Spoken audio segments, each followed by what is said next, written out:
Hey guys, apologies for the lack of videos. I've recently moved and I've been settling into my new place. Going forward, I'm hoping to have the time to make more frequent content, so turn on your notifications if you want to know when new videos drop. And don't forget to drop a like if you want to see more Valens content and analysis.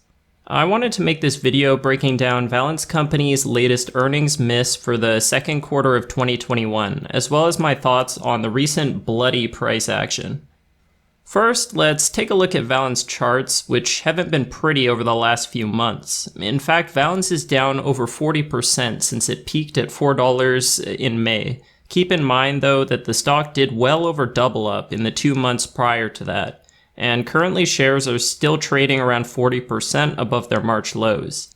But still, this has been a rapid and brutal correction no matter how you look at it, and we are currently now trading around my overall cost basis as I've continued to average in.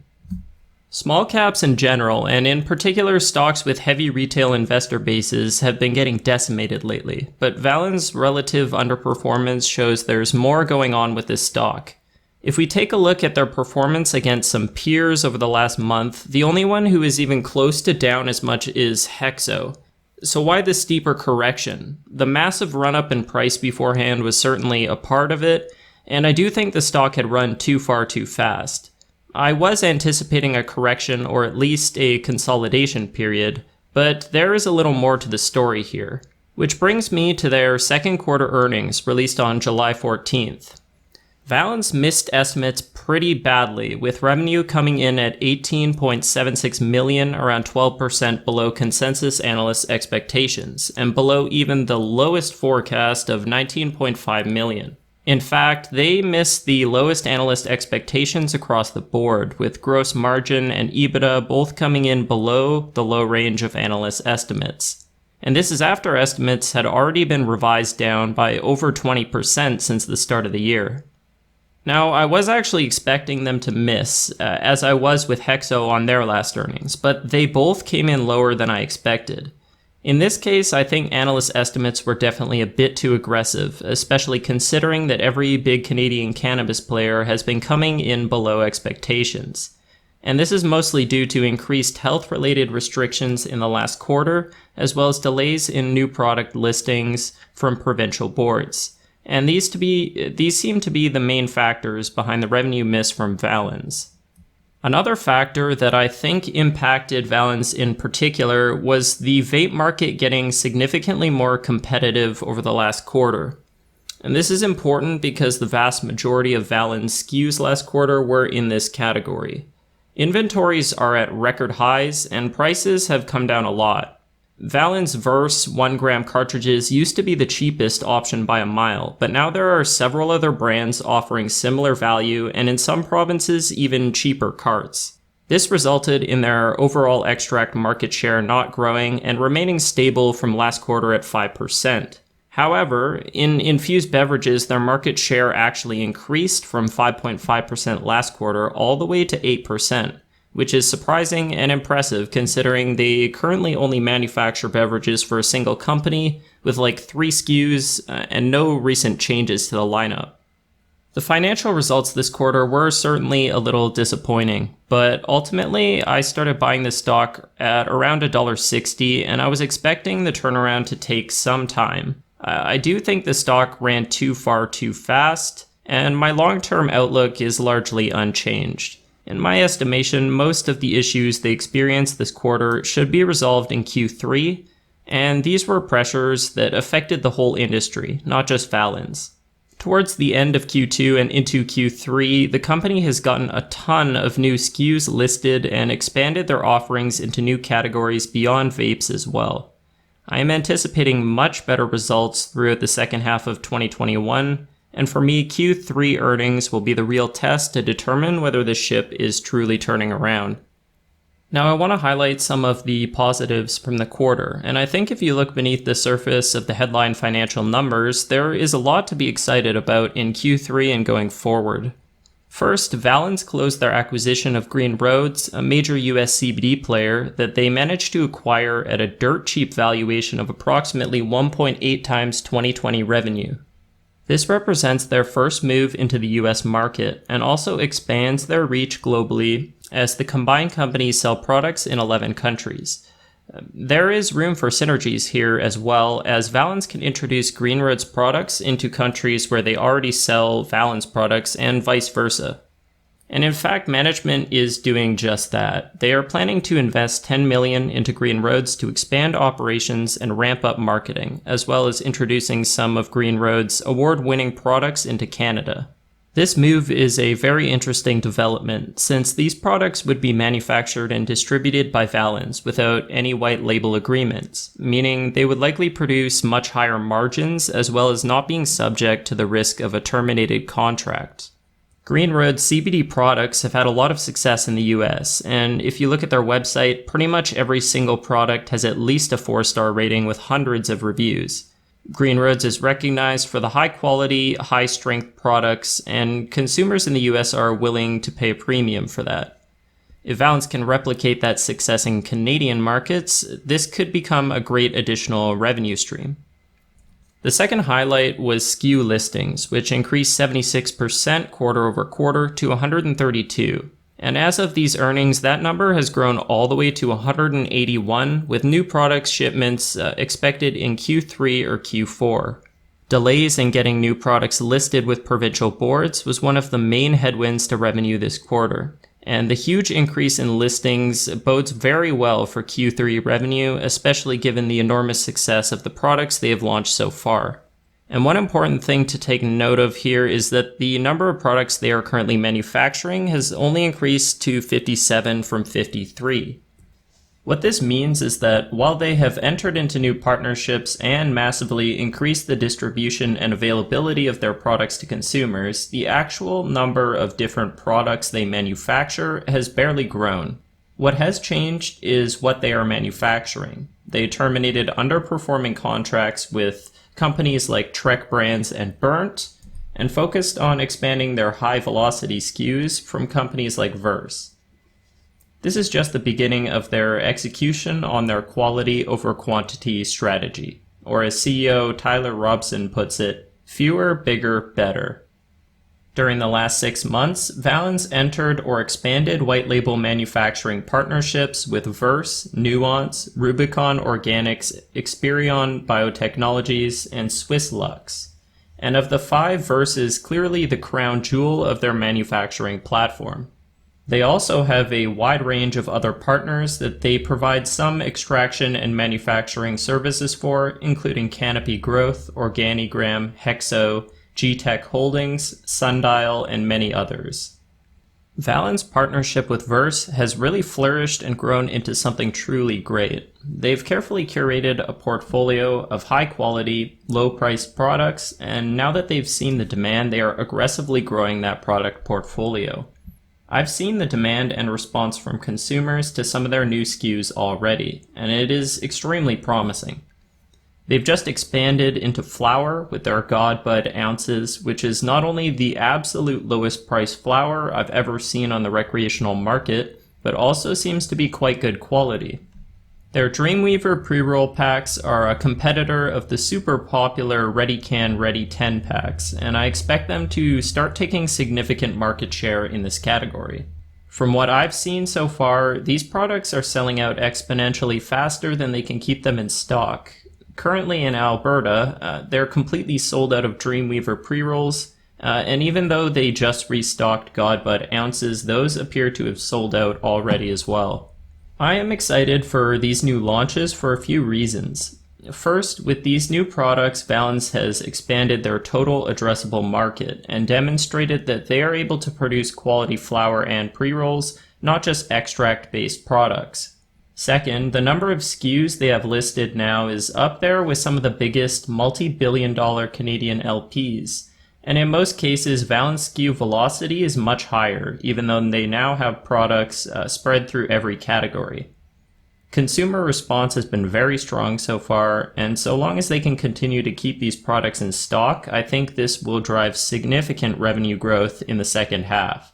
Though we may see some gross margin compression, as these are generally lower margin categories. Now I'm going to play a brief clip from the earnings call where Tyler outlines the company's overall strategy in pre-rolls and flower, as well as the impacts of the current environment on this quarter and the supply and demand trends they are seeing right now. Yes, we did have a successful pre-roll and flower launch, but I want to be very clear. We left a lot of money on the table in this quarter with supply chain issues, and it's almost like we were in a fight with one arm tied behind our back. We couldn't get tins for the pre-roll units in time. So we have open provincial orders that we couldn't fulfill in time that we had to bump. So it's one of those things where it's a product of the environment that we're currently in, and we will clean those up. And as the world comes back around from the pandemic, supply chains will tighten up, and we'll be able to get access to materials that we need. As flower is the product offering, how we're going to be competitive, the best way to think about the Valens strategy for flower is we're here to be a challenger. We're not going to be the biggest, but we're going to be a value proposition that no one can touch. And what sets us apart is we're not tied to a specific genetic.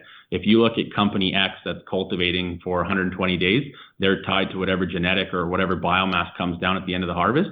We're buying selective strains, selective terpene profiles, and we're launching products for different value propositions. And again, being the largest purchaser of biomass and the lowest cost producer, we can add value where no one else can touch us. We're currently buying way lower than people are producing it for, and I'll call it strategic. We buy from different people at different time, and we play quarters. So depending on who has a quarter coming up, if they're trying to meet their top line revenue, we'll grab biomass that we're looking for at a significant discount to market. So the best way to think about our flower strategy today is we're going to be a challenger in the space. So Tyler mentioned some very important things there that we should take note of. As a wholesale buyer and not a grower, Valens will probably never be the biggest in these categories. But as Tyler said, they are a challenger, and I believe they have some key advantages that could help them take market share from their competitors. First is their untouchable value proposition. As I mentioned previously, Verse Godbud ounces are the lowest cost flower available on the market, and they are significantly better quality than their closest competitors. In pre-rolls, the only ones really competing with their price point right now are the Ready Can Readies, which will be produced by Hexo after their acquisition closes. Valens is able to sell products at these rock bottom prices, even though they are not growers themselves, because they are the largest and lowest cost purchaser of cannabis biomass in Canada. Currently, they are actually purchasing inventory at prices below production costs. So other LPs are selling to Valens at a loss because they can't handle all the inventory they have on hand. Valens' second advantage is their flexibility and speed to market. Traditional cannabis companies invest tons of money purchasing and developing genetics. They then have to invest a massive amount of time and capital cultivating a harvest, which can be a difficult and costly process, sometimes requiring tailoring each growing environment to the specific strain being grown. At the end of the development and growing process, they are left with a huge amount of inventory all at once, and at that point they are pretty much stuck with what they get. If a particular crop didn't hit the THC numbers they wanted, or if they can't move it at the price they wanted to, then they are forced to offload it at wholesale prices to companies like Valens. That puts Valens in a position to pick and choose from all the flower that other companies have invested the time and research into creating. This approach makes Valens much more nimble than other LPs. They can select for the best value, different terpene profiles, and since they aren't stuck with any specific strain, they can quickly change their offerings to adapt to consumer preferences. Novelty is a big factor in the cannabis industry. People generally get tired of having the same thing over and over. So being able to come out with limited time offerings and new and exciting strains is a key competitive advantage. Now, as you've probably gathered, Verse is basically Valens' star customer and is really carrying the company at the moment. I do see a bright future ahead for these two. They have a 5-year contract out to 2025, I believe, and there is no reason to think Verse would want to go elsewhere given the success of their partnership thus far. But this does bring up one major risk I see with the company, and that risk is customer concentration, or in other words, the lack of diversification in their business model. If we take a look at their revenue by segment, the vast majority of their business is in cannabis operations, which is mostly made up of white label manufacturing sales. During the last quarter, over 50% of their cannabis operations revenue came from just 5 customers. If we take a look at their results from the previous year, we can see that only 2 of these customers remained in the top 5, with revenue from customer D decreasing dramatically. Valens' business model depends on their ability to attract and retain new partners. So far, Verse has been by far the most successful of these partnerships, and if they were to, for example, go into bankruptcy or even just choose a different partner, this would be a major blow to Valens. I don't think that this is very likely, especially given Valens considers liquidity and balance sheet health as factors when choosing their partners. However, we should be aware that if any one of these top 5 biggest customers chose to go elsewhere, this could cause a major hit to revenue. My belief is that Valens is still in the very early stages of this business model, so there will be some growing pains as demonstrated by them terminating some contracts already. In fact, I would be surprised if Valens still had all of the same partners 1 year from now. I would expect some of these partnerships to be more fruitful than others, and some may end up not being worth continuing. Eventually, as they bring on more partners and find success with different products, the hope is that these customers become long-term partners of Valens and continue to grow their business together over time. Once they have established successful product lines, it would be quite difficult to move all of those operations in-house or to a different partner, so I think this business model will end up being quite sticky. And the fact that Valens offers such a wide range of services means that customers won't have to look elsewhere if they want to develop new and innovative products. So overall, guys, I think that this company is still on track to get where I think they're going over the next few years, which is a major global cannabis manufacturing platform. I'm expecting much better results next quarter as logistical issues are cleared up and new high-performing SKUs are launched and expanded into more provinces. I am also pretty excited to see what type of Green Roads products Valens move into Canada, and I think there is a lot of potential for them to expand their own in-house product offerings even further, which would lead to higher margins long term. I'm pretty comfortable with where my position is at currently, which after the big drop is around 3% of my overall portfolio. As I've mentioned previously, I don't plan to allocate much more than 3 to 5% of my capital to Valens, since it is a higher risk play, but that risk comes with a lot of potential upside. If the price continues to flounder in the low $2 range over the coming months, I could definitely see myself adding 25 to 50% more, but currently I'm buying some other stocks that I feel offer better risk-adjusted returns, like Corsair Gaming and Fiserv. Thanks for watching the video today, guys. I know it was a bit of a long one, so I appreciate you sticking around to this point. Don't forget to leave a like if you got some value out of this analysis, and subscribe for more content like this in the future. I'll see you all in the next video.